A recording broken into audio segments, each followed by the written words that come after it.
Hello, welcome back. അപ്പോൾ എല്ലാവരും സുഖമായിട്ടിരിക്കുന്നു എന്ന് വിചാരിക്കുന്നു. അൽഹംദുലില്ലാ ഞാനിവിടെ സുഖമായിട്ടിരിക്കുന്നു. അപ്പോൾ ഇന്നത്തെ നമ്മളെ വീഡിയോ ഒരു കുറച്ചധികം വിശേഷങ്ങളുള്ളൊരു വീഡിയോ തന്നെയാണ് കേട്ടോ. അപ്പോൾ വീഡിയോ എല്ലാവരും മുഴുവനായിട്ട് തന്നെ കണ്ടു വെക്കുക. കണ്ടിഷ്ടമായാൽ ലൈക്ക് ചെയ്യാനും ഷെയർ ചെയ്യാനും സബ്സ്ക്രൈബ് ചെയ്യാനും ഒന്നും മറന്നുപോകല്ലേ. അതുപോലെ തന്നെ വീഡിയോ കണ്ടുകൊണ്ടിരിക്കുമ്പോൾ തന്നെ മറക്കാതെ ലൈക്ക് ബട്ടണോടൊന്ന് എല്ലാവരും ഒന്ന് പ്രസ് ചെയ്തേക്കണേ. ഇന്നിപ്പോൾ രാവിലെ നടക്കാനൊക്കെ പോയി തിരിച്ച് വന്നിട്ട് ഉള്ള വീഡിയോ ആണ് കേട്ടോ. ഞാൻ അപ്പം തൊട്ടാണ് ഞാൻ വീഡിയോ എടുക്കാൻ വേണ്ടി തുടങ്ങിയിട്ടുള്ളത്. കുറേ ദിവസം നമ്മളെ വർക്കൗട്ടും നടത്തത്തിനൊക്കെ ഒരു ബ്രേക്ക് വന്നിട്ടുണ്ടായിരുന്നു കേട്ടോ. കാര്യം ഞാൻ ഒരു 3 ദിവസം പൂമോളെ വീട്ടിൽ നിൽക്കാൻ വേണ്ടി പോയിട്ടുണ്ടായിരുന്നു. 2 ദിവസം, ഒരു ദിവസം ഏട്ടത്തിൻ്റെ വീട്ടിൽ നിൽക്കാൻ വേണ്ടി പോയിട്ടുണ്ടായിരുന്നു. അങ്ങനെ പിന്നെ അതങ്ങ് ലോങ് ലീവായിട്ടോ. പിന്നെ ഇടയ്ക്ക് മഴ പെയ്തു. അത് കഴിഞ്ഞിട്ട് ഉമ്മ ഹോസ്പിറ്റലിലായി. അങ്ങനെ കുറച്ച് അധിക ദിവസം ആയിട്ടുണ്ടായിരുന്നു കേട്ടോ നടക്കാൻ പോയിട്ട്. അതുകൊണ്ട് തന്നെ ഇന്ന് നല്ല മടിയുണ്ടായിരുന്നു കേട്ടോ നടക്കാൻ പോകാനും എണീക്കാനും ഒക്കെ നല്ല മടിയുണ്ടായിരുന്നു. സ്ഥിരമായിട്ട് പോയിക്കൊണ്ടിരിക്കുകയാണെങ്കിൽ നല്ല ഉഷാറോട് കൂടി രാവിലെ എണീറ്റ് അതങ്ങനെ അങ്ങ് റൊട്ടീൻ പോലെ അങ്ങ് പോയിക്കോളൂ കേട്ടോ. അതിൻ്റെ ഇടയിൽ ഒരു ചെറിയ ബ്രേക്ക് വന്നാൽ പിന്നെ പറയണ്ട കേട്ടോ, പിന്നെ ഇറങ്ങാൻ വലിയ പാടാണ് കേട്ടോ, ഭയങ്കര മടിയായിരിക്കും. അപ്പോൾ അങ്ങനെ ഇന്ന് ആ മടിയൊക്കെ ഒന്ന് തട്ടി മാറ്റി ഇന്ന് ഇറങ്ങാൻ തുടങ്ങിയതാണ് കേട്ടോ. കുഴപ്പമൊന്നുമില്ല. തിരിച്ച് വന്നപ്പോഴത്തേക്കും നല്ല ക്ഷീണമായിട്ടുണ്ടായിരുന്നു. കാരണം ആ ഒരു റെയിലിൽ കയറി റെഡി ആയിട്ട് ഇങ്ങനെ വന്നതിന് ശേഷം നമ്മളൊരു ബ്രേക്ക് എടുത്തതല്ലേ, അതിൻ്റെ ഒരു ബുദ്ധിമുട്ടുണ്ടായിട്ടുണ്ടായിരുന്നു കേട്ടോ. ഇനിയിപ്പോൾ അതൊന്ന് 2 ദിവസം കഴിയണം അതിലേക്കൊന്ന് റെഡിയായി വരാൻ വേണ്ടിയിട്ട്. അപ്പോൾ ഇതാ ഞാൻ തിരിച്ച് വന്ന് മുറ്റടിക്കലൊക്കെ ഒന്ന് കഴിഞ്ഞു. ഇപ്പോൾ അതിൻ്റെ കൂടെ തന്നെ സിറ്റ് ഔട്ടും കൂടെ ഒന്ന് ഒതുക്കി വെക്കും കേട്ടോ. നമ്മൾ നടക്കാൻ പോകുമ്പോട്ട് ഷൂവും കാര്യങ്ങളും റഫീക്ക് ഇടുന്നത് ചെരുപ്പ് അങ്ങനത്തെ ഇങ്ങനെ ഉണ്ടാവുമല്ലോ, രാവിലെ എടുത്തതും ഒക്കെ ആയിട്ടുണ്ടാവും. അപ്പോൾ അതൊക്കെ ഒന്ന് അപ്പം തന്നെ ഒന്ന് ഞാൻ മുറ്റം അടിക്കുന്നതിൻ്റെ കൂടെ തന്നെ ഫ്രണ്ട് ഏരിയയും കൂടെ ഒന്ന് നീറ്റാക്കി വെക്കും കേട്ടോ. ഒന്ന് അറേഞ്ച് ചെയ്യാനുള്ളതൊക്കെ ഒന്ന് റെഡിയാക്കി വെക്കും. പ്ലാന്റ്സിന് എന്തെങ്കിലും വെള്ളം ഒഴിക്കാനുണ്ടെങ്കിൽ അത് റെഡിയാക്കി വെക്കും. ഒന്ന് ചേഞ്ച് ആക്കി വെക്കാനുണ്ടെങ്കിൽ അത് ചെയ്യും. അങ്ങനെ എന്തെങ്കിലുമൊക്കെ ഒന്ന് ചെയ്ത് ഒന്ന് നീറ്റായിട്ട് വെക്കും കേട്ടോ. സിറ്റ് ഔട്ട് തുടക്കാനുള്ള ദിവസമാണെങ്കിൽ ഒന്ന് തുടച്ചിടും. ഇന്നലെ ഞാൻ തുടച്ചിട്ടുണ്ട്. അപ്പോൾ ഇന്ന് തുടക്കുന്നില്ല കേട്ടോ, ജസ്റ്റ് അടിച്ചു വരാനേ ഉള്ളൂ. ചെരുപ്പൊക്കെ അതിൻ്റേതായിട്ടുള്ള സ്ഥാനത്തേക്ക് എടുത്തു വെച്ചു കേട്ടോ.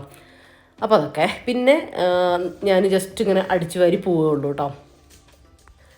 അപ്പോൾ റഫീക്ക് ഞാനിതൊക്കെ ചെയ്യുന്ന സമയത്ത് റഫീക്ക് ഇവിടെ കുറച്ച് തേങ്ങയൊക്കെ ഇടാനുണ്ടായിരുന്നു. അപ്പോൾ എത്തുന്ന തെങ്ങുന്നുള്ള തേങ്ങയൊക്കെ ഇടുന്നുണ്ട് കേട്ടോ, കുറച്ചൊക്കെ ഇങ്ങനെ ഇട്ടിട്ടുണ്ട്. അപ്പോൾ ഇന്ന് റഫീക്കാക്കും ലീവാണ്, റഫീഖയും വീട്ടിലുണ്ട്. അതുകൊണ്ട് തന്നെയാണ് ഇന്ന് പുറത്ത് കുറച്ച് കൂടുതൽ സമയം ചിലവഴിക്കുന്നത് കേട്ടോ. കാര്യം അല്ലെങ്കിൽ ഞാൻ വേഗം കിച്ചണിലേക്ക് കയറും, എന്നിട്ട് റഫീഖാനെ ബ്രേക്ക്ഫാസ്റ്റൊക്കെ കൊടുക്കണ്ടേ പോകാനാകുമ്പോഴത്തേക്ക്. അപ്പം അങ്ങനത്തെ കുറച്ച് തിരക്കുണ്ടാവും. ഇന്ന് അത് വലുതായിട്ടില്ലാത്തത് കൊണ്ടാണ് ഇന്ന് കിച്ചണിലേക്ക് ആദ്യം തന്നെ കയറാത്തത് കേട്ടോ.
രാവിലെ നടന്നു വന്ന ഉടനെ ഞാൻ ഇന്ന് ചെറുപയർ കറിയാണ് കേട്ടോ.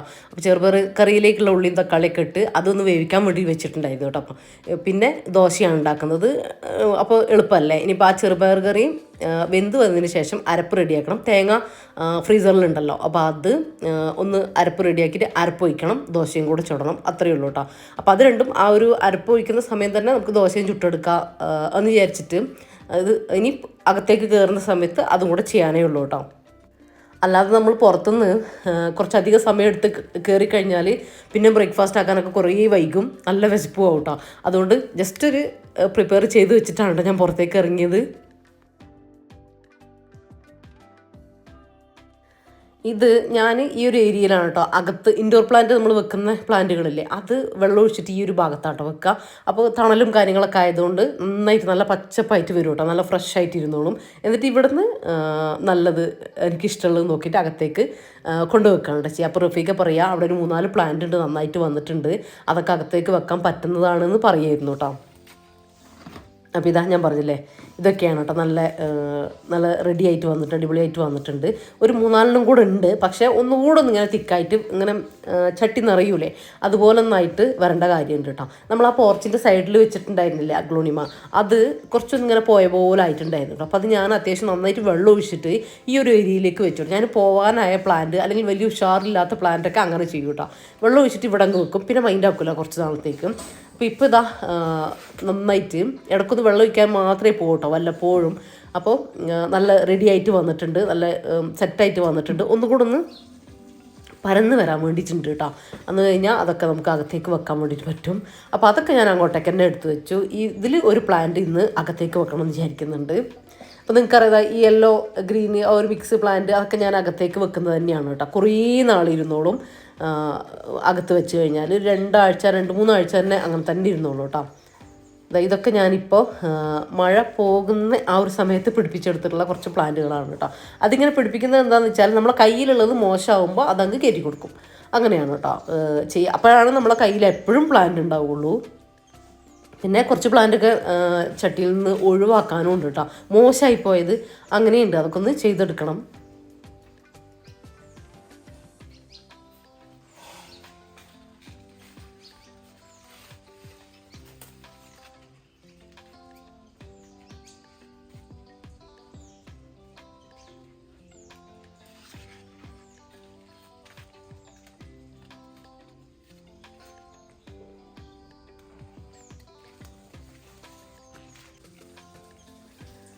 അധിക കുക്കിങ്ങും വലിയ ക്ലീനിങ് പരിപാടിയൊന്നും ഇല്ലെങ്കിൽ ഞാൻ രാവിലെ കുറച്ച് സമയം പ്ലാന്റിന് വേണ്ടിയിട്ട് ഇറങ്ങലുണ്ട് കേട്ടോ.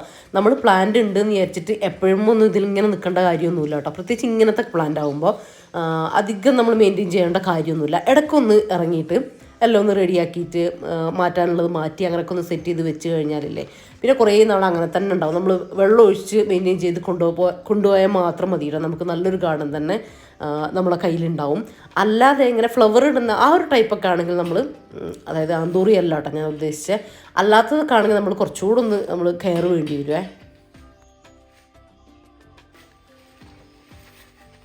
ഇനി കുറച്ച് ചെടികൾക്കൊക്കെ ഒന്ന് വെള്ളം ഒഴിച്ച് കൊടുക്കാനുണ്ട് കേട്ടോ. കാര്യം നമ്മൾ ആ ഒരു മഴ തട്ടുന്ന ഏരിയയിലുള്ള പ്ലാന്റിനൊന്നും പ്രശ്നമില്ല, ആന്തൂറിയത്തിനൊന്നും കുഴപ്പമില്ല. പക്ഷേ ഇങ്ങനത്തെ ഈ ഏരിയയിലേക്ക് മഴ തട്ടൂല കേട്ടോ. അപ്പോൾ അത് നമ്മൾ മഴേൻ്റെ സമയത്ത് മറന്നും പോവും വെള്ളം ഒഴിക്കാൻ വേണ്ടിയിട്ട്. ഇത് കണ്ട ലീഫ് മേലത്തെ ആ തട്ടൽ ലീഫൊക്കെ കണ്ട കുറച്ചിങ്ങനെ വടി പോലെ നിൽക്കുന്നില്ല, ആ സമയത്ത് നമ്മൾ ശ്രദ്ധിക്കുകയുള്ളൂ കേട്ടോ. പിന്നെ ഞാനിങ്ങനെയൊക്കെ പോയും കുറച്ച് തിരക്കൊക്കെ ആയാൽ തീരെ ഇതിലേക്ക് മൈൻഡ് ഉണ്ടാവില്ല, ശ്രദ്ധിക്കില്ല. ഞാൻ ശ്രദ്ധിച്ചില്ല, റഫീഖയും ശ്രദ്ധിക്കില്ല കേട്ടോ.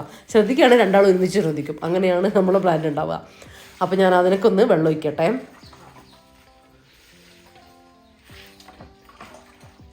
പിന്നെ എന്നും നമുക്ക് തിരക്കിട്ട് വീട്ടുപണികളും എൻ്റെ വീഡിയോയിലെ കാര്യങ്ങളും ഒക്കെ ആകുമ്പോൾ ഇങ്ങനെ എന്നും ഇതിങ്ങനെ ഫോളോ ചെയ്ത് പോകാനുള്ള ആ ഒരു ടൈമും ചിലപ്പോൾ കിട്ടൂല കേട്ടോ. ചിലപ്പോൾ അതിന് വേണ്ടി നല്ല കറക്റ്റായിട്ട് ഇങ്ങനെ പോവുകയും ചെയ്യും. വിട്ട് പോയാൽ പിന്നെ വിട്ടത് തന്നെയാണ് കേട്ടോ. അങ്ങനെ ആകുമ്പോൾ നമ്മൾ പ്ലാന്റൊക്കെ മോശമായിട്ട് പോവും.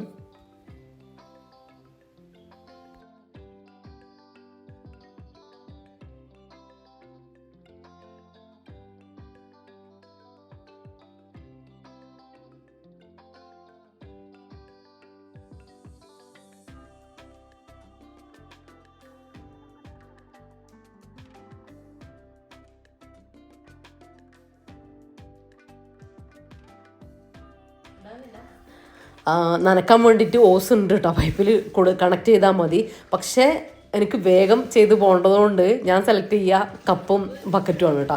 അതാകുമ്പോൾ എനിക്ക് വേഗം വേഗം കുറച്ചപ്പുറത്ത് ബക്കറ്റിൽ അങ്ങനെ നിറച്ച് വെക്കും, 2 ബക്കറ്റ് വെച്ചിട്ട് വേഗം വേഗം ആക്കുകയാണ് കേട്ടോ ചെയ്യുക. അപ്പം ഒന്ന് ശരീരമാണെങ്കിൽ ഒരു പണിയാവുകയും ചെയ്യും, എനിക്ക് വേഗം എൻ്റെ കാര്യം ചെയ്തിട്ട് പോവാം. ഈ ഓസൊക്കെ പിടിക്കുമ്പോൾ നമ്മൾ അതിൻ്റെ താളത്തിന് നിൽക്കണ്ടേ, അത് പതുക്കെ ഇങ്ങനെ വന്നിട്ട് അങ്ങനെ ആക്കണ്ടേ, ഭയങ്കര സ്പീഡുള്ളതല്ല കേട്ടോ. അപ്പോൾ എനിക്ക് അത്ര ഇഷ്ടമല്ല. ഞാൻ ഫ്രീ ആയിട്ട് വൈകുന്നേരമൊക്കെ നനക്കുന്ന സമയത്ത് ഒരു പണിയില്ലാതെ വെറുതെ ഒന്ന് ഇറങ്ങിയിട്ടൊക്കെ നനക്കുകയാണെങ്കിലൊക്കെ ഓസ് പിടിക്കും. അല്ലെങ്കിൽ ഇങ്ങനെ ബക്കറ്റിൽ തന്നെയാണ് കേട്ടോ ഞാൻ നനക്കുക. വേഗം വേഗം ഇതിപ്പോൾ വീഡിയോയിലാകുമ്പോൾ ഞാൻ കുറച്ച് ഡീസൻ്റ് ആയത്, അങ്ങനെ ഓടി നനക്കാതെ പതുക്കെ പതുക്കെ നനക്കുന്ന, ഇല്ലെങ്കിൽ വേഗം വേഗം കയറി തീർത്ത് പോവുകയാണ് കേട്ടോ ചെയ്യുക. ഓടി നനക്കുക എന്ന് പറയും, അങ്ങനെയാണ് ചെയ്യുക. നിങ്ങൾ വിചാരിക്കുന്നുണ്ടാവും താഴെ ഓസ് കാണുന്നുണ്ട്, പിന്നെ എന്താ ഓസ് ഇട്ടിട്ട് നനച്ചുകൂടെ എന്നിട്ട്, അതാണ് ഞാൻ പറഞ്ഞത്.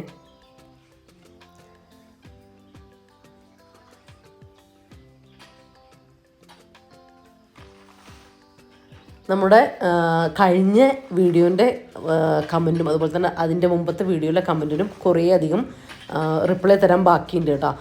ഇൻഷാ അല്ലാ എനിക്ക് ഹോസ്പിറ്റലിൽ നിന്നൊക്കെ വന്നിട്ടുള്ള കുറച്ച് കാര്യങ്ങളും അങ്ങനെ കുറച്ച് തിരക്കും കാര്യങ്ങളൊക്കെ ഉണ്ടായിരുന്നു. എൻ്റെ കയ്യിൽ വീഡിയോ ഉണ്ടായിട്ടില്ല, അപ്പോൾ വീഡിയോ എടുക്കുന്നതിൻ്റെയും ഒക്കെ തിരക്കുണ്ടായിരുന്നു. അപ്പോൾ അതുകൊണ്ടൊക്കെ തന്നെയാണ്.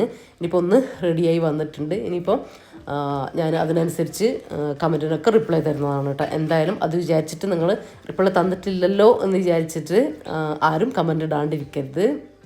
കാര്യം എനിക്ക് സമയമുള്ളത് അല്ലാത്ത തിരക്കില്ലാത്ത സമയത്ത് ഞാൻ എല്ലാ വീഡിയോൻ്റെ കമൻറ്റിനും റിപ്ലൈ തരുന്നതാണ്. അപ്പോൾ അതിനനുസരിച്ചൊക്കെ ഒഴിവിനനുസരിച്ചൊക്കെ ഞാൻ കമൻറ്റിന് റിപ്ലൈ തരുന്നതാണ് കേട്ടോ. നിങ്ങളുടെ ഡൗട്ടുകളും കാര്യങ്ങളൊക്കെ കുറേ പേര് ചോദിച്ചിട്ടുണ്ട്, അതൊക്കെ ക്ലിയർ ആക്കുന്നതാണ്. ഈ ഒരു പ്ലാന്റ് ഇല്ലേ, ഈ ഒരു യെല്ലോ ആ ഒരു വെയിലൊക്കെ നന്നായിട്ട് നിൽക്കുന്ന ഒരു പ്ലാന്റ് ആട്ടോ അത് നമ്മളിപ്പോൾ ഇനിയിപ്പോൾ മാറ്റാൻ വേണ്ടിയിട്ട് പോവുകയാണ്. ആ ഒരു 2 ലെയർ അതിൻ്റെ കുഞ്ഞി തൈ നമ്മൾ വേറെ വെച്ച് കൊടുത്തിട്ടുണ്ട് കേട്ടോ. കൂടയിലേക്ക് ചെറിയ തൈ എടുത്ത് മാറ്റി വെച്ചിട്ടുണ്ട്, ഞാനത് കാണിച്ചു തരാം. അപ്പോൾ ഇത് കുറേ നാളിരിക്കും. നമുക്കിപ്പോൾ ഒരു 2-3 വർഷമായി തോന്നുന്നുണ്ട് ആ പ്ലാന്റ് ആ ചട്ടിയിൽ തന്നെ വെച്ചിട്ട് നമ്മൾ. പക്ഷേ ഇതിൻ്റെ അവസാനത്തിൽ എങ്ങനെയാണെന്ന് വിചാരിച്ചാൽ വെള്ളം അതിൽ നിൽക്കൂല കേട്ടോ. നമ്മൾ വെള്ളം ഒരിക്കലും കാണൂല, വേഗം ഡ്രൈ ആയിട്ട് പോകും. കാരണം മണ്ണൊക്കെ അതിൽ നിന്ന് പോയിട്ടും വേരൊക്കെ വലുതായി ചെടി അങ്ങ് ഭയങ്കരമായിട്ട് വളർന്നിട്ടും ഒക്കെയാണത് നമുക്ക് മനസ്സിലാവുള്ളൂ. അല്ലാണ്ട് ഒരു കുറേയൊക്കെ അത് തരണം ചെയ്ത് നിൽക്കും, എന്നാലും ആ ഒരു പ്ലാന്റിൻ്റെ ഒരു ഭംഗി നഷ്ടപ്പെടും. വെള്ളം നിന്നിട്ടില്ലെങ്കിൽ അതിൻ്റെ ആ ഒരു ഭംഗിയും കാര്യങ്ങളൊന്നും, അതിനൊരു ഫ്രഷ് ലുക്കും കാര്യങ്ങളൊന്നും ഉണ്ടാവില്ലല്ലോ. അപ്പോൾ നമ്മളത് പ്ലാന്റ് വേറെ ഒന്ന് പ്ലാന്റ് ചെയ്ത് വെക്കണം കേട്ടോ. പിന്നെ രണ്ടാമതൊന്ന് റെഡിയാക്കിയിട്ട് എടുത്താൽ റെഡിയായിട്ട് കിട്ടും. ഇനിയിപ്പോൾ ഞാൻ അകത്ത് വെക്കുന്ന പ്ലാന്റ് എന്ന് പറഞ്ഞില്ലേ, അപ്പോൾ അതെടുത്തിട്ട് ജസ്റ്റ് ഇതാ നമ്മുടെ ഈ ഒരു അവിടെയുള്ള ഒരു ആന്തൂറിയായിരുന്നു ഞാൻ വെച്ചുകൊണ്ടിരുന്നത്. അപ്പോൾ അതൊന്ന് മാറ്റിയിട്ട് ഈ ഒരു പ്ലാന്റ് സെറ്റാക്കി വെച്ചു കേട്ടോ. അപ്പോൾ ഇതാ ഭംഗിയുണ്ട് കേട്ടോ കാണാൻ. സെറാമിക് പോട്ടിലേക്ക് അത് ഇറങ്ങുന്നില്ല കേട്ടോ. സെറാമിക് പോട്ടിലേക്ക് ഇറങ്ങിയാൽ നല്ല ഭംഗി ഉണ്ടാവും കേട്ടോ. ആ ഒരു കോമ്പിനേഷൻ നല്ല ഭംഗി ഉണ്ടാവും. ഇനിയിപ്പോൾ ഏതെങ്കിലും എൻ്റെ കയ്യിലുള്ള പോട്ടിലേക്ക് കറക്റ്റ് ആവുമോ എന്ന് നോക്കിയിട്ട് ചെയ്യണമെന്ന് വിചാരിക്കുന്നുണ്ട്, ചേഞ്ച് ആക്കണമെന്ന് വിചാരിക്കുന്നുണ്ട് നോക്കിയിട്ട്. ഇപ്പം എന്തായാലും സമയം കിട്ടിയില്ല. ഇനിയിപ്പോൾ ഞാൻ പറഞ്ഞില്ലേ നമുക്ക് ചെറുപയർ കറിയും ദോശയുമാണെന്ന്. അപ്പോൾ ദോശയ്ക്ക് ഞാൻ പൊടി കലക്കിയിട്ട് ദോശ ഉണ്ടാക്കില്ലേ, അതായിരുന്നു കേട്ടോ. അപ്പോൾ അത് കലക്കി വെച്ചിട്ടുണ്ടായിരുന്നു. അപ്പോൾ അത് ഞാൻ ചൂടുന്നുണ്ട്. ഇപ്പുറത്ത് നമ്മുടെ ചെറുപയർ വെന്ത് വന്നതിന് ശേഷം അരപ്പും കൂടെ ഒഴിച്ചു കൊടുത്തിട്ടുണ്ട് കേട്ടോ. ഇനി അതൊന്ന് തിളച്ച് വന്നാൽ മതി, നമ്മൾ കറി റെഡി. പിന്നെ ദോശ നിങ്ങൾ ശ്രദ്ധിച്ചിട്ടുണ്ടാകും, ഞാൻ നോൺ സ്റ്റിക്ക് കല്ലിലാണ് ഇപ്പോൾ ചൂടുന്നത് കേട്ടോ. കാര്യം എൻ്റെ ദോശക്കല്ല് നാശമായി പോയത് കൊണ്ടാണ്. പക്ഷേ നിങ്ങൾക്കൊരു കാര്യമുണ്ട്, കുറേ പേര് ചോദിക്കലുണ്ട് ഇത് നോൺ സ്റ്റിക്കിലല്ലാതെ ചുടാൻ പറ്റുമെന്ന്. അയണിൻ്റെ കല്ലിലല്ലാതെ ദോശക്കല്ലിലല്ലാതെ ചുടാൻ പറ്റുമെന്ന്. ഇപ്പോൾ ഇതാ നോൺ സ്റ്റിക്കിൻ്റെ കല്ലിലും നല്ല അടിപൊളിയായിട്ട് തന്നെ കിട്ടുന്നുണ്ട് കേട്ടോ. പക്ഷേ ഞാൻ അയണിൻ്റെ തവയിലാണ് ഉണ്ടാക്കൽ, അതുകൊണ്ട് തന്നെ എനിക്ക് അതാണ് ഇഷ്ടം കേട്ടോ. ആ ഒരു ടേസ്റ്റ് എന്ന് പറയാൻ പറ്റില്ല, രണ്ടും നിങ്ങൾക്ക് കാണാൻ ഇത് ഒരുപോലെ തന്നെ കിട്ടുന്നുണ്ട് കേട്ടോ. ഇങ്ങനെ ഒട്ടിപ്പിടിക്കൽ എന്തായാലും നോൺ സ്റ്റിക്കിൽ ഉണ്ടാവില്ല, പക്ഷെ ആ ഒരു പെർഫെക്റ്റ് ആയിട്ട് തന്നെ നമുക്ക് കിട്ടുന്നുണ്ട്. നിങ്ങൾ ചെയ്യേണ്ടത് ഇങ്ങനത്തെ തവയിൽ വെളിച്ചെണ്ണയോ ഓയിൽ എന്തെങ്കിലും ഇതുപോലെ പുരട്ടി കൊടുക്കണം കേട്ടോ. നോൺ സ്റ്റിക്കാന്ന് വിചാരിച്ചിട്ട് എണ്ണ ആക്കാണ്ടിരിക്കരുത്, കുറച്ച് ഒരുപാടല്ല, എന്നിട്ട് ഒഴിച്ചാലാണ് നല്ല പെർഫെക്റ്റ് ആയിട്ട് തന്നെ ദോശ കിട്ടുള്ളൂ കേട്ടോ. ഇല്ലെങ്കിൽ കറക്റ്റായിട്ട് കിട്ടൂല. എനിക്കങ്ങനെ കിട്ടിയിട്ടില്ല കേട്ടോ. എനിക്ക് ചിലപ്പോൾ അങ്ങനെ ചെയ്യുന്നവരുണ്ടാവും. എനിക്കങ്ങനെ റെഡി ആയിട്ട് കിട്ടിയത് ഇങ്ങനെ ചെയ്തപ്പോഴാണ് കേട്ടോ. ഞാൻ ആദ്യമായിട്ടാണ് ഈ ഒരു നോൺ സ്റ്റിക്ക് തവയിൽ ഈ ഒരു ദോശ ചുടുന്നത് കേട്ടോ. നമ്മൾ ദോശക്കല്ലില്ലേ, അതിനായിട്ടുള്ള കല്ലുണ്ടല്ലോ, ഞാൻ എൻ്റെ വീഡിയോയിൽ കുറേ കാണിച്ചിട്ടുണ്ട്. ഇപ്പോൾ അത് മോശമായി, അതുകൊണ്ടാണ് ഞാൻ ഈ ദോശ വല്ലപ്പോഴും ആക്കിയിട്ടുണ്ട് ഇപ്പോൾ ചൂടൽ കേട്ടോ. പക്ഷേ നമുക്കിതില്ലാതെ ഈ ദോശ ഇല്ലാണ്ട് നമുക്ക് പറ്റിയില്ല. അപ്പോൾ അങ്ങനെ ട്രൈ ചെയ്ത് നോക്കിയതാണ്. അപ്പോൾ നിങ്ങൾക്ക് ആ ദോശക്കല്ലൊന്നും വാങ്ങാൻ കിട്ടാത്തവരുണ്ടാവുമല്ലോ, ചില സ്ഥലത്ത് അത് ഉണ്ടാവില്ലല്ലോ. അപ്പോൾ അങ്ങനത്തെവർക്ക് ഈ ഒരു ദോശക്കല്ലും ചുട്ടെടുക്കാം കേട്ടോ, അടിപൊളിയായിട്ട് തന്നെ കിട്ടുന്നുണ്ട്. നമ്മൾ പച്ചരി വെറുതെ അരച്ചിട്ടും കുറച്ച് ഉപ്പും കുറച്ച് പച്ച വെളിച്ചെണ്ണയും ഒഴിച്ചു കൊടുക്കുക. എന്നിട്ട് ലൂസാക്കി, ഈ ഒരു ലൂസില്ലേ ഞാൻ നേരത്തെ കാണിച്ചു തന്നില്ല, ആ ഒരു ലൂസിലാക്കിയിട്ട് ഒഴിച്ചു കൊടുത്താൽ മതി കേട്ടോ. പത്തിരിപ്പൊടി ആണെങ്കിലും അതുപോലെ തന്നെ വേണമെങ്കിൽ നിങ്ങൾക്ക് പൊടിയും പച്ചവെള്ളവും ഇട്ടിട്ട് മിക്സിയുടെ ജാറിൽ നന്നായിട്ടൊന്ന് അടിച്ചിട്ട് ലൂസാക്കിയിട്ടൊന്ന് കലക്കിയെടുക്കുക. ഉപ്പും പച്ച വെളിച്ചെണ്ണയും ഒഴിച്ചു കൊടുക്കുക. വേണമെങ്കിൽ തേങ്ങ ചെറിയ ചേർക്കാട്ടെ, ഞാനിപ്പോൾ അതൊന്നും ചേർത്തിട്ടില്ല, അത്രയും മതി. പലയിടത്തും പല രീതിയിൽ മാറ്റങ്ങളൊക്കെ വരുത്തിയിട്ടുണ്ടാക്കും. നമുക്കിവിടെ ഇങ്ങനെ സിമ്പിളായിട്ട് ഉണ്ടാക്കുന്നതാണ് കേട്ടോ ഇഷ്ടം. എന്തായാലും നമ്മളിതിലേക്ക് കറി ഉണ്ടാക്കും, അപ്പോൾ പിന്നെ ഇങ്ങനെയാണ് നമ്മൾ ഉണ്ടാക്കാറ്. അപ്പോൾ ചെയ്തിട്ടില്ലാത്തവരുണ്ടെങ്കിൽ ചെയ്ത് നോക്കിക്കോ. ഇനിയിപ്പോൾ നമ്മളെ കിച്ചണിലെ ടേബിളില്ലേ, അതിൻ്റെ മുകളിലുള്ള പ്ലാസ്റ്റിക് മോശമായിട്ടുണ്ടായിരുന്നു കേട്ടോ. അപ്പോൾ ഞാനത് എടുത്ത് ഒഴിവാക്കിയിട്ടുണ്ടായിരുന്നു കുറച്ച് നാളായിട്ട്. ഇനി പുതിയ പ്ലാസ്റ്റിക് ഷീറ്റ് വിരിച്ചു കൊടുത്തിട്ടുണ്ട്. ഇത് എത്ര വിരിച്ചിട്ടും കാര്യമില്ല കേട്ടോ. കുട്ടികൾ വന്നിട്ട് ഇവിടെ ഫുഡ് കഴിക്കാനിരിക്കുമ്പോഴല്ലേ ഇത് എങ്ങനെയെങ്കിലും നുള്ളിപ്പിടിച്ച് കയ്യിലാക്കിയിട്ട് അവരൊന്നിങ്ങനെ പൊക്കിയെടുക്കും കേട്ടോ. പൊക്കിയെടുത്തിട്ട് അവിടെ തന്നെ വെക്കും, പിന്നെയും പൊക്കിയെടുത്തിട്ട് അവിടെ തന്നെ വെക്കുക. അപ്പോൾ അതിൻ്റെ ഉള്ളിൽ ബബിൾസ് കയറും കേട്ടോ. അങ്ങനെയാണ് ചെയ്യുക. ഞാനത് ഒട്ടിച്ച് വെച്ചു, കറക്റ്റ് പീസാക്കി മുറിച്ചിട്ട് നമ്മൾ അതിൽ ശരിക്കും ഇങ്ങനെ ഗ്ലാസ് പോലെ തന്നെ നിൽക്കുന്നുണ്ടായിരുന്നേ. എന്നിട്ടും ഇതാണ് കേട്ടോ അവസ്ഥ. അപ്പോൾ പിന്നെ ഞാൻ ഇതിൻ്റെ ഇപ്പം എങ്ങനെ വെച്ചാലും അവർ അത് ചെയ്യും. അപ്പോൾ ഇനിയിപ്പോൾ അതിൻ്റെ മുകളിൽ ഇങ്ങനെ അതിൻ്റെ ഉള്ളിൽ, അതായത് നമ്മുടെ ഗ്ലാസിൻ്റെ മുകളിൽ ഞാനിങ്ങനെ ഒരു വൈറ്റ് ഷീറ്റ് വിരിക്കുന്നത് നിങ്ങൾ കണ്ടിട്ടുണ്ടാവും. അതായത് നമ്മൾ പ്ലേറ്റിൻ്റെ കണക്കാക്കിയിട്ടുള്ള ഷീറ്റ്. അതിപ്പോൾ ഞാൻ എവിടെയോ വെച്ചിട്ട് അത് കാണുന്നില്ല കേട്ടോ, നന്നായിട്ട് എടുത്ത് വെച്ചിട്ടുണ്ടാവും. അതുകൊണ്ട് തന്നെ ഞാനിപ്പോൾ തിരഞ്ഞപ്പോൾ കണ്ടിട്ടില്ല. തൽക്കാലം ഞാൻ ഷീറ്റ് മാത്രം ഇട്ടിട്ടുണ്ട്. അത് കിട്ടുന്ന സമയത്ത് അതും കൂടെ ഇട്ടിട്ടൊന്ന് റെഡിയാക്കിയിട്ട് എടുക്കണം. അപ്പോൾ ഒരു വൈറ്റ് വിരിച്ച് കഴിഞ്ഞാൽ അടിയിൽ കാണാൻ നല്ല ഭംഗിയുണ്ടാവും കേട്ടോ. എന്തായാലും കുറേ നാളൊന്നും എനിക്ക് ഈ ഷീറ്റ് നിൽക്കലില്ല, ഞാൻ പറഞ്ഞല്ലോ കുട്ടികൾ ഇങ്ങനെ ചെയ്യുന്നുണ്ട്. അപ്പോൾ പിന്നെ എന്താ ഞാൻ വിചാരിച്ചു ഒട്ടിച്ച് വെച്ചിട്ടൊന്നും കാര്യമില്ല കേട്ടോ, ഏത് രീതിയിൽ വെച്ചിട്ടും കാര്യമില്ല. അവർ വന്ന് ഇങ്ങനെ പൊക്കി നോക്കും, അത് ഉറപ്പാണ്.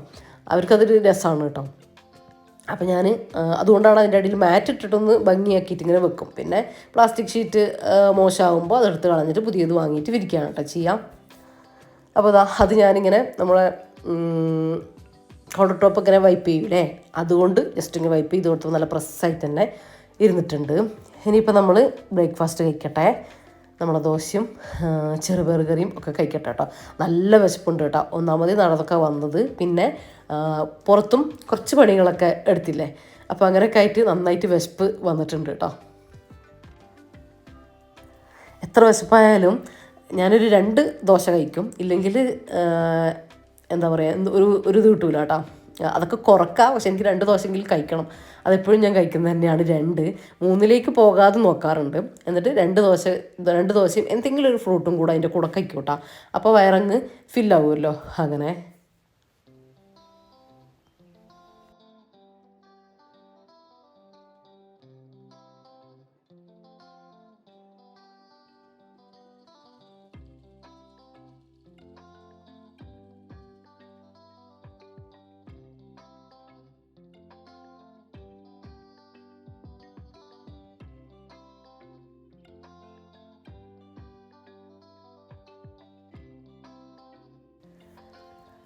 ഇതിപ്പോൾ ഞാൻ രാവിലത്തെ കാപ്പിക്കുള്ള ശർക്കരയില്ലേ, അതിങ്ങനെ ഉരുക്കി വെക്കാറുണ്ട് കേട്ടോ. അപ്പോൾ അത് തീർന്നിട്ടുണ്ടായിരുന്നു. ഇന്ന് രാവിലെ റഫീഖ് കാപ്പി വെക്കാൻ നോക്കിയപ്പോൾ ലാസ്റ്റ് ഘട്ടമായിരുന്നു കേട്ടോ. അപ്പോൾ കയ്യിലുള്ള കുറച്ച് ശർക്കര ഒന്ന് ഉരുക്കാമെന്ന് വിചാരിച്ചു. അപ്പോൾ ഞാൻ ഇതുപോലെ ഉരുക്കിയിട്ട് 1 മാസത്തോളം നമുക്ക് ഫ്രിഡ്ജിൽ വെക്കാം കേട്ടോ. കേടും ചുവ വ്യത്യാസവും ഒന്നും വരില്ല. അപ്പോൾ ആരൊക്കെയോ കമൻറ്റിൽ ചോദിച്ചിട്ടുണ്ടായിരുന്നു. അപ്പോൾ ഞാനിതുപോലെയാണ് കേട്ടോ ചെയ്യാറ്. കുറച്ച് വെള്ളം ഒഴിച്ചിട്ട് ഉരുക്കിയിട്ട് ജസ്റ്റ് ഒന്ന് തണുക്കുമ്പോൾ അരിച്ചിട്ട് നമ്മൾ ഫ്രിഡ്ജിലേക്ക് വെക്കുന്ന ഒരു പാത്രത്തിലാക്കിയിട്ട് അടച്ച് ഫ്രീസറിലല്ല ഫ്രിഡ്ജിൽ വെക്കും. അതിന് ആവശ്യത്തിന് എടുക്കുകയാണ് കേട്ടോ ചെയ്യാം.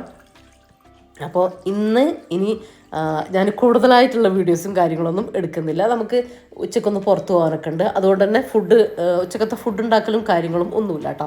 പിന്നെ വെറുതെ വീഡിയോ വലിച്ചു കിട്ടേണ്ട കാര്യമില്ലല്ലോ എന്ന് വിചാരിച്ചിട്ട് ഞാൻ ഇന്നത്തെ ദിവസത്തെ വീഡിയോ ഒന്നും വേറെ എടുത്തിട്ടില്ല കേട്ടോ.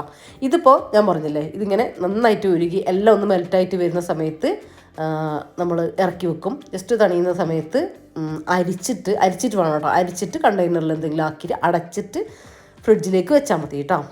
തണുത്തതിന് ശേഷം ഫ്രിഡ്ജിലേക്ക് വെച്ചാൽ മതി. അപ്പോൾ അതവിടെ ഇരിക്കട്ടെ.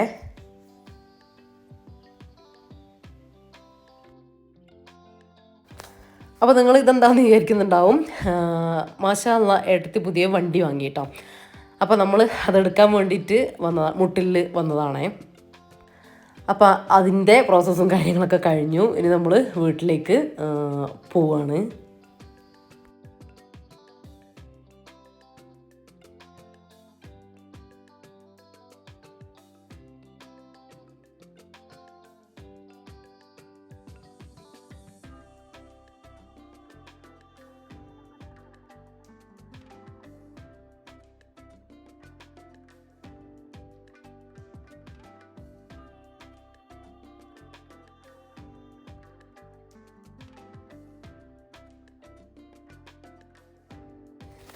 ഇത് അടുത്തൊരു ദിവസമാണ് കേട്ടോ. ഇത് നമ്മൾ ഞാനിപ്പോൾ പായസം ഉണ്ടാക്കുകയാണെങ്കിൽ നമുക്കിന്ന് കുറച്ച് ഗസ്റ്റൊക്കെ ഉണ്ട്. ചുണ്ടയിലാണ് കേട്ടോ ഉള്ളത്. കുറച്ച് ഗസ്റ്റൊക്കെ ഉണ്ട്. ഞാൻ പറഞ്ഞു തരാം ആരൊക്കെയാണെന്നൊക്കെ. അപ്പോൾ ഇന്ന് പൈനാപ്പിൾ പായസമാണ് കേട്ടോ ഉണ്ടാക്കുന്നത്. പൈനാപ്പിൾ പായസത്തിൻ്റെ റെസിപ്പി നമ്മൾ ചെയ്തിട്ടുള്ളതാണ് കേട്ടോ. ഇതിപ്പോൾ 5 പാക്കറ്റ് പാൽ കേട്ടോ. 5 പാക്കറ്റ് പാൽ ഇതാ തിളക്കാൻ വേണ്ടി വെച്ചിട്ടുണ്ട്. ഇത് തിളച്ച് വന്നതിന് ശേഷം നമുക്കിതിലേക്ക് നമ്മൾ സാബൂനരിയില്ലേ അതിട്ട് കൊടുക്കണം കേട്ടോ. അത് ജസ്റ്റ് ഒന്ന് കഴുകിയിട്ട് ഡ്രൈൻ ചെയ്യാൻ വേണ്ടി വെച്ചിട്ടുണ്ട്. അതിട്ട് കൊടുക്കുക. അപ്പോൾ പാൽ തിളച്ച് വരട്ടെ. ആ ഒരു സമയത്ത് അതിൻ്റെ മുമ്പ് നമ്മൾ ഒരു പൈനാപ്പിൾ ചെറുതായിട്ട് കട്ട് ചെയ്തിട്ട് കുക്കറിലേക്ക് ഇട്ട് കൊടുത്തിട്ടുണ്ടായിരുന്നു. എന്നിട്ട് വെള്ളമൊന്നും ഒഴിച്ച് കൊടുക്കണ്ട കേട്ടോ. അതിൽ തന്നെ വെള്ളം ഇറങ്ങിയിട്ട് വരും. എന്നിട്ട് അടച്ച് വെച്ചിട്ട് ഒന്നും ചേർത്ത് കൊടുക്കണ്ട, പഞ്ചസാരയൊന്നും ചേർത്ത് കൊടുക്കണ്ട. അടച്ച് വെച്ചിട്ട് ഹൈ ഫ്ലെയിമിൽ ഒരു വിസിൽ വന്നതിന് ശേഷം ലോ ഫ്ലെയിമിൽ ഒരു 5 മിനിറ്റ് കൂടെ വെച്ച് കൊടുക്കാം. അതിന് ശേഷം ഫ്ലെയിം ഓഫ് ആക്കിയിട്ടിട്ടുണ്ടായിരുന്നു. ഇനി അത് നന്നായിട്ട് തണുക്കണം കേട്ടോ. എന്നിട്ട് അതിലേക്ക് ഒരു 4-5 ടീസ്പൂൺ പഞ്ചസാരയും കൂടെ ഇട്ട് കൊടുത്തിട്ട് മിക്സ് ആക്കിയിട്ട് അവിടെ മാറ്റി വെക്കാം. ഇനി അത് തണുത്ത് വരട്ടെ. ഇതിലേക്ക് നമുക്ക് പാല് തിളച്ച് വന്നാൽ നമുക്കിതിലേക്ക് സാബൂനരി ഇട്ട് കൊടുക്കാം കേട്ടോ. നല്ല കിടിലൻ ടേസ്റ്റുള്ള പായസമാണ്. ഞാൻ ഇതിൻ്റെ റെസിപ്പി നല്ല പെർഫെക്റ്റ് ആയിട്ടുള്ള റെസിപ്പിയൊക്കെ നമ്മളെ ചാനലിട്ടിട്ടുണ്ട്. പൈനാപ്പിൾ പായസം സെർച്ച് ചെയ്ത് നോക്കിയാൽ മതി കേട്ടോ. ഒരുപാട് പേരുണ്ടാക്കിയിട്ട് നല്ല ഫീഡ്ബാക്ക് പറഞ്ഞിട്ടുള്ള പായസമാണ്. അപ്പോൾ ഇതാ മുഹമ്മദ് പാത്രമൊക്കെ കൊണ്ട് നിൽക്കുന്നുണ്ട് കേട്ടോ പായസം കുടിക്കാൻ വേണ്ടിയിട്ട്. അപ്പോൾ നമ്മളെ പാലൊക്കെ തിളച്ച് വന്നതിന് ശേഷം ഇതാ സാബൂനരിയില്ലേ അത് ജസ്റ്റ് കഴുകിയത് അതിട്ട് കൊടുക്കുന്നുണ്ട്. വെള്ളത്തിലൊന്നും കുതിർത്തിട്ടില്ല. കാര്യം എന്താണെന്ന് വെച്ചാൽ ഇത് വെള്ളത്തിൽ കുതിർക്കേണ്ട കാര്യമൊന്നുമില്ല കേട്ടോ. ചെറുതാണ് കേട്ടോ, സാധാ സാബൂനരിയല്ല. അതിനേക്കാൾ ചെറിയ ബോൾസ് ഇപ്പോൾ കിട്ടുന്നുണ്ടല്ലോ, അത് ഒന്നുകൂടെ ടേസ്റ്റാണ് കേട്ടോ ഈ പൈനാപ്പിൾ പായസത്തിലേക്ക്. അപ്പോൾ അത് അങ്ങനെ തന്നെ ഇട്ട് കൊടുത്തിട്ടുണ്ട്. ഇനി ഇതില്ലേ എല്ലാവർക്കും അറിയുന്നത് തന്നെയല്ലേ, ഒരു ക്രിസ്റ്റൽ പോലെ ആവണം കേട്ടോ. അതിൻ്റെ ഒരു ടെക്സ്ചർ അത് ആകുന്നത് വരെ നമുക്ക് ഇളക്കി വേവിക്കണം കേട്ടോ. അടിയിൽ പിടിച്ചു പോകരുത് കേട്ടോ. ആ ഒരു രീതിയിൽ അത് കുക്കായിട്ട് വരട്ടെ. ആ ഒരു സമയമാകുമ്പോഴത്തേക്കും പായസം നമ്മുടെ പാലിൻ്റെ മിക്സ് നല്ല സെറ്റായിട്ട് വരും കേട്ടോ. ഇത് കണ്ടോ, പെട്ടെന്ന് തന്നെ ഈ ചെറിയ സാബൂനരി ആയതുകൊണ്ട് പെട്ടെന്ന് തന്നെ റെഡി ആകുന്നുണ്ട്. കുറച്ചുകൂടെ ആവണം കേട്ടോ. അതുകൊണ്ട് വൈറ്റ് കളർ ഉണ്ട്, വൈറ്റ് അല്ല ക്രിസ്റ്റൽ കളർ, ഒരു ഗ്ലാസിൻ്റെ ആ ഒരു രീതിയിലേക്ക് എത്തണം കേട്ടോ. അപ്പോഴാണ് നല്ല പെർഫെക്റ്റ് ആയിട്ട് കുക്കായിട്ട് വന്നിട്ടുണ്ടാവുക. അപ്പോൾ ഇതിപ്പോൾ ആ രീതിയിൽ എത്തിയിട്ടുണ്ട് കേട്ടോ. ആ പാലും ഒക്കെ ഒന്ന് ആ ഒരു കുറുകിയ പായസത്തിൻ്റെ ഒരു ടെക്സ്ചറിലേക്ക് വരും കേട്ടോ. ഒരുപാട് ടൈറ്റ് അല്ല, എന്നാലും ആ ഒരു ടെക്സ്ചറിലേക്ക് വന്നിട്ടുണ്ട്. ഇനി ഇതിലേക്ക് നമുക്ക് മധുരത്തിന് ആവശ്യമുള്ള പഞ്ചസാരയും വേണമെങ്കിൽ മിൽക്ക് മെയ്ഡ് നിങ്ങളെ കയ്യിലുണ്ടെങ്കിൽ ഒഴിച്ചു കൊടുക്കുക, ഇല്ലെങ്കിലും കുഴപ്പമില്ല. നമുക്കിതില്ലേ മിൽക്ക് മെയ്ഡൊക്കെ ഒഴിച്ചിട്ടുള്ള ഒരു പായസത്തിൻ്റെ ടെക്സ്ചർ തന്നെയാണ് നമുക്കിതിലേക്ക് കിട്ടുക കേട്ടോ. ഒന്നുകൂടെ ടേസ്റ്റ് കൂട്ടണമെങ്കിൽ മിൽക്ക് മെയ്ഡ് വേണമെങ്കിൽ ഒഴിച്ചു കൊടുക്കുക. ഞാനിപ്പോൾ ഒഴിച്ചു കൊടുക്കുന്നേ ഇല്ല കേട്ടോ. ഇനി മധുരവും കൂടെ ചേർത്തിട്ട് ഒരു 5 മിനിറ്റും കൂടെ നമുക്കൊന്ന് കുക്ക് ചെയ്തെടുക്കാം. ഇതിലേക്ക് ഏലക്കപ്പൊടിയൊന്നും ഇടേണ്ട കാര്യമൊന്നുമില്ല കേട്ടോ. ഏലക്കപ്പൊടിയൊക്കെ ഇട്ടാൽ ഈ പൈനാപ്പിളിൻ്റെ ടേസ്റ്റ് അങ്ങ് കൊണ്ടുപോകും കേട്ടോ. ആ ഒരു ടേസ്റ്റാണ് നമുക്ക് മുന്നിലേക്ക് കിട്ടേണ്ടത്. ഞാനിപ്പോൾ ഒരു 2 പിഞ്ച് ഉപ്പിട്ട് കൊടുത്തിട്ടുണ്ട്. ആ ഒരു മധുരമൊക്കെ ഒന്ന് ബാലൻസ് ചെയ്ത് നല്ലൊരു ടേസ്റ്റ് വരാൻ വേണ്ടിയിട്ടാണ് കേട്ടോ. അപ്പോൾ ഇത്രയേ ഉള്ളൂ. നമുക്ക് ഫ്ലെയിം ഓഫ് ആക്കി കൊടുക്കാം. ഇനി നമുക്ക് നെയ്യ് ഇതിലേക്ക് ചേർത്ത് കൊടുക്കുക. കാഷ്യൂനട്ട്, കിസ്മിസ് അങ്ങനത്തെ ഒന്നിൻ്റെ ആവശ്യമില്ല. ഒരു 2-3 ടീസ്പൂൺ നെയ്യ് ചേർത്ത് കൊടുക്കുക. നമ്മുടെ പാലിൻ്റെ മിക്സിന് ഈ ഒരു മിക്സിന് തണുക്കാൻ വേണ്ടി മാറ്റി വെക്കുക. അതുപോലെ തന്നെ പൈനാപ്പിളിൻ്റെ മിക്സും നന്നായിട്ട് തണുത്ത് വന്നിട്ടുണ്ട്. രണ്ടും നന്നായിട്ട് തണുത്ത് വന്നതിന് ശേഷം നമുക്കിത് മിക്സാക്കാം. ഈ ഒരു പൈനാപ്പിൾ ഇതിലേക്ക് മിക്സാക്കി കൊടുക്കുക. മിക്സാക്കിയിട്ട് നമ്മൾ കുറച്ച് സമയം 1 മണിക്കൂറെങ്കിലും നമ്മളവിടെ വെക്കണം കേട്ടോ. നമുക്കിപ്പോൾ ഉച്ചക്കത്തേക്കുള്ള ലഞ്ചിന് ആക്കി എടുക്കുകയാണെങ്കിൽ നിങ്ങൾ ഒരു 10 മണിയാകുമ്പോഴത്തേക്ക് തന്നെ റെഡിയാക്കി വെക്കണേ. ഇതിപ്പോൾ എന്താണെന്ന് പറയുക, ഒരു ഹെൽത്തി ജ്യൂസ് എന്നൊക്കെ പറയാം, അത് ഉണ്ടാക്കുകയാണ് കേട്ടോ. പാല് കുറേ പേര് ചോദിക്കലുണ്ട് വെയിറ്റ് ഗെയിൻ ചെയ്യാൻ ഒക്കെ എന്താ ചെയ്യേണ്ടതെന്ന്. പാല് തിളപ്പിച്ച പാലാണ് കേട്ടത്. പാലിലേക്ക് ഒരു നേന്ത്രപ്പഴം, നിങ്ങളെ ക്വാണ്ടിറ്റിക്ക് അനുസരിച്ച് ഒരു നേന്ത്രപ്പഴം, അതുപോലെ തന്നെ നമ്മളെ കയ്യിലെ നട്ട്സ് എന്താണ്, മധുരത്തിന് വേണ്ടിയിട്ട് ഈത്തപ്പഴം, പഴവും മതി കേട്ടോ. നട്ട്സ്, വാൾനട്ട്, കാഷ്യൂനട്ട്, ബദാം, പീനട്ട് എന്ത് വേണമെങ്കിലും ചേർത്ത് കൊടുക്കുക. എന്നിട്ട് നന്നായിട്ട് ജ്യൂസ് അടിച്ചെടുക്കുക, നന്നായിട്ട് അരച്ചെടുക്കുക. അത്രയേ ഉള്ളൂ. തടിയില്ലാത്തവർക്കൊക്കെ കുറേ പേര് ചോദിക്കേണ്ടത് തടി കൂടാൻ എന്താ ചെയ്യേണ്ടത്, അതാണ് കേട്ടോ ഞാനിതിൽ കാണിച്ചത്. ഇതിപ്പോൾ നമ്മൾ കുട്ടികൾക്ക് കൊടുക്കാൻ വേണ്ടിയിട്ട് ഉണ്ടാക്കിയിട്ട് എടുത്തതാണേ. ജസ്റ്റ് അവർ ജ്യൂസ് എന്ന് പറഞ്ഞപ്പോൾ ഫുഡൊക്കെ ആകുമ്പോഴത്തേക്ക് സമയമാവില്ലേ, അങ്ങനെ കൊടുക്കാൻ വേണ്ടിയിട്ട് എടുത്തുന്നേ ഉള്ളൂ കേട്ടോ. അപ്പോൾ അതൊരു ഹെൽത്തി ഷെയ്ക്കാണ്, ഹെൽത്തി ജ്യൂസാണ് കേട്ടോ. അങ്ങനെയുള്ളവർക്ക് ആ രീതിയിൽ എടുക്കാം.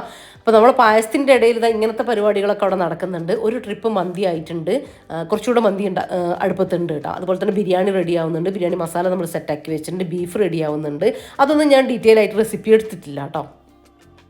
അപ്പോൾ ഇന്ന് ഇവിടെ ഉസ്താദിന് ചിലവാണ് കേട്ടോ. ഉസ്താദ് ഫുഡ് കഴിക്കാൻ പറ്റില്ലേ, അതാണ്. പിന്നെ അതിൻ്റെ കൂടെ തന്നെ റഫീഖിൻ്റെ കൂടെ 4 പോലീസുകാരും അവരും വരുന്നുണ്ട്. പിന്നെ കുഞ്ഞുമോൻ്റെ, അതായത് ഹെഡ്ത്തിൻ്റെ മോൻ്റെ ഫ്രണ്ടിൻ്റെയും ഏട്ടൻ്റെയും ഒക്കെ ഭാര്യമാരും അതുപോലെ തന്നെ അവരുടെ ഉപ്പയും ഉമ്മയും ഒക്കെ അവരെയും വിളിച്ചിട്ടുണ്ട് കേട്ടോ. അങ്ങനെ എല്ലാവരും കൂടെ ഒന്ന് ഫുഡ് കഴിക്കുക, അത്രയേ ഉള്ളൂ.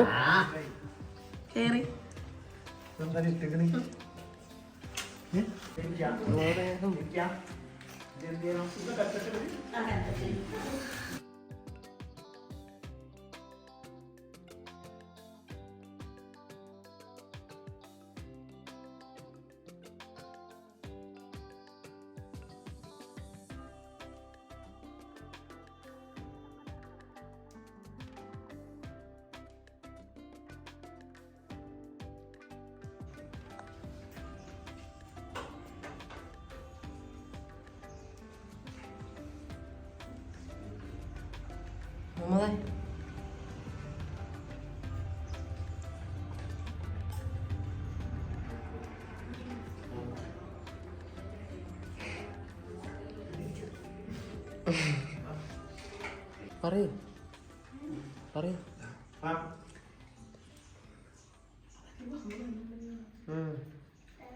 എല്ലാരും കാണിച്ചിരിക്കുകയാണ്.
ഇവരെ നിങ്ങൾക്ക് മനസ്സിലായിട്ടുണ്ടാവില്ല, ഇവർ കണ്ണൂരിൽ നിന്ന് വന്നതാണ് കേട്ടോ. വയനാട് കറങ്ങാൻ വേണ്ടിയിട്ട് വന്നതാണ്. അപ്പോൾ നമ്മളെ വിളിച്ചിട്ട് അങ്ങനെ എന്നെ കാണണമെന്ന് പറഞ്ഞിട്ട് അങ്ങനെ വന്നതാണ് കേട്ടോ. അന്ന് ഞാൻ ഇവിടെയായിരുന്നു ചുണ്ടയിൽ, എന്നിട്ടും അവർ ഇങ്ങോട്ടേക്ക് വന്നു കേട്ടോ.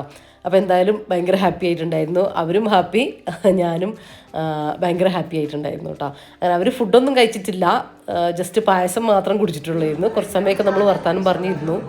അങ്ങനെ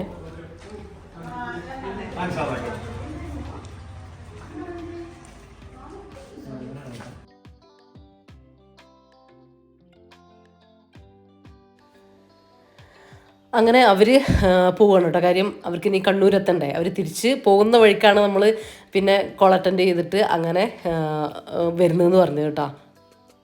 അവരെ വീട് വരുന്നത് കണ്ണൂർ, നമ്മൾ മുന്നേ റോഫ്ഖാൻ്റെ മക്കളെയൊക്കെ കൂട്ടിയിട്ട് മീൻ വാങ്ങാൻ പോയിട്ടുണ്ടായിരുന്നില്ലേ, അവിടെയാണ് കേട്ടോ. ബീച്ചിൻ്റെ അടുത്താണെന്നാണ് പറഞ്ഞത്.